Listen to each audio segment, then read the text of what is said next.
রাতের বেলা একটা হন্টেড নাম্বারে কল করার পরে একটা মেয়ের কান্নার আওয়াজ শুনতে পেলাম। আর আজকে আমি করতে যাচ্ছি কটা হন্টেড নাম্বারে আমি কল করবো, আর কল করে দেখবো কোনো আত্মা তোলে না কোনো মানুষ তোলে কল। আগে নেক্সট পার্টের ভিডিওগুলো যারা যারা এখনো পর্যন্ত দেখোনি তারা চ্যানেলের মধ্যে গিয়ে তাড়াতাড়ি করে দেখে আসো। আর প্রথমেই আমি সব থেকে বড় হন্টেড নাম্বারে আজকে আমি কল করবো। আর প্রথমে যে হন্টেড নাম্বারটাকে আমি কল করবো 10টা 1। আর এখন কলটা করে দেখাই যাক কোনো স্পিরিট কল ধরে না কোনো মানুষ।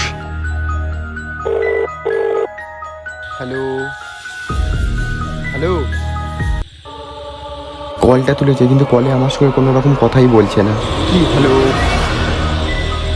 হ্যালো হ্যালো, কে? হ্যালো হ্যালো, কে? এই কান্নার আওয়াজ আসছে এইখান থেকে, ভালো করে শোনো তুমি, শুনে একবার দেখো। কান্নার আওয়াজ আসছে এইখান থেকে। আমি ফোনটা আমি কেটেছিলাম, তাড়াতাড়ি করে আমি ফোনটা কেটে দিই। আর তোমরা যদি নেক্সট ভিডিওটা দেখতে চাও তাহলে চ্যানেলে নতুন থাকলে সাবস্ক্রাইব করো।